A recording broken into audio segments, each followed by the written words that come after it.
Hi, John Pfeiffer here with another edition of the PPC for Small Biz Q&A session.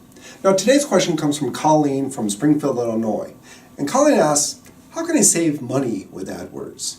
Now, good question, Colleen, because Google makes a lot of money with AdWords. Some $36 billion last year alone represents about 90% of their revenue. Now, saving money with AdWords can be difficult because Google really stacks the deck against you if you're not careful. And we're going to show you some tips and tricks and things that you can do to help reduce those costs. Now, the first thing you want to check out is in the default settings. There's a few things you're going to want to turn off or remove. The first one being the display network when you set up a search campaign. Now, you can set up a separate display network campaign for remarketing or image ads, etc. But in your search-only campaigns, remove the display component. The other thing you want to do is in the ad rotation, you want to set the ads to even, right? Google defaults to optimized for clicks. Now, again, that's going to optimize so Google gets the most number of clicks, but do clicks always turn into conversions? That's the question. So we like setting it to even ad rotation. A/B split test, we get a true result and true understanding of your ads being shown evenly, and then you can determine which is the winner and which is the loser. Now, there's some hidden money-saving features in AdWords that aren't clearly evident. Now, the first one is negative keywords. Now, we may have talked about negative keywords in the past, but finding them in the AdWords campaign and account can be difficult sometimes. It can be located under the keywords section and at the very, very bottom below all your keywords, right? Scroll to the bottom, you'll see negative keywords. We like putting them in as phrase match. We prefer to add things like free, cheap, jobs, etc. So your ads don't show for things that you don't want to be showing for, right? People looking for jobs, etc., especially in your industry, lead gen type programs. Eliminate those ads from showing when people type that in the query, and that can help reduce your clicks and save you money. Now, there's some automated rules, which are little buttons underneath each section of the campaign. It can be at the keyword level, it can be at the account level, or campaign level, excuse me. And check out these automated rules because it can help you turn on, turn off, increase, decrease bids based on different parameters that you set up. Very, very powerful thing. You need to do some in-depth reading and understanding what it's all about. But at the end of the day, with automated rules, you can help reduce a lot of your costs and waste in your campaigns. And within the automated rules, the last thing I want to talk about is bid adjustments, right? All right. We prefer being up in the top 2, 3.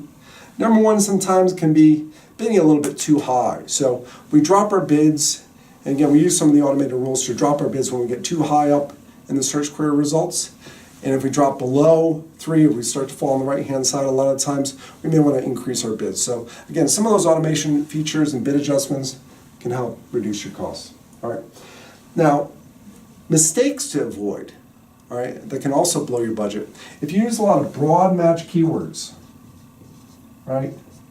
Now, broad match keywords will start to show your ad for everything under the sun, in the sense of synonyms and things that may not be entirely related to what you're offering, all right? So be careful. We like broad match modified.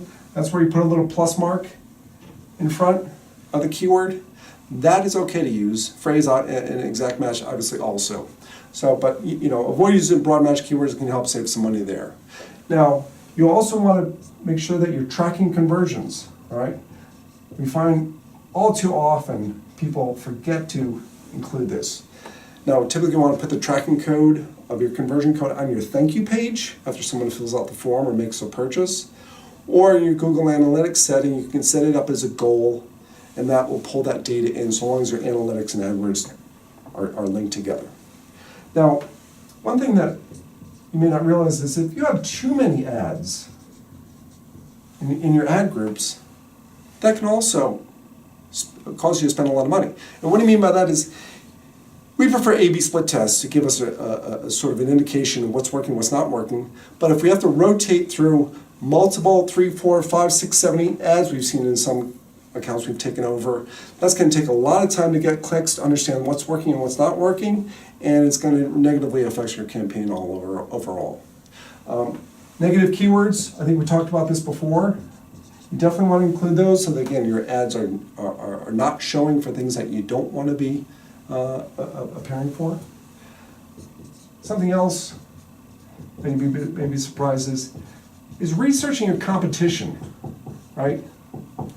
Now, researching, spelled incorrectly here, the reason you want to do this is because you want to have a unique value proposition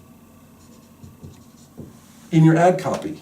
And if your ad looks exactly like the guy next to you, well, who cares, right? Which one do I click on? But if you have a neat, unique differentiator that sets you apart and really shows how you compete and how you differentiate yourself in the marketplace, now you're going to be able to get more clicks and better clicks. But if you don't research competition, who's out there advertising against you, that's going to be an issue. Now, Geo Locations is something else we see all the time. We call it Geo Targeting. Right? I can't tell you how many times we see ads. We're here in Boulder, Colorado. We see ads from people advertising lawyers from Boston or Atlanta. It's like they set the default settings to the entire world. Sometimes they'll even set it to the entire US. And why they're advertising in parts of the country may not make sense. So make sure you got your specific geo-targeting set to where you want to show your ads. Overbidding for keywords. Now we talked a little bit about where we like, what positions we like as far as the being on the page with AdWords.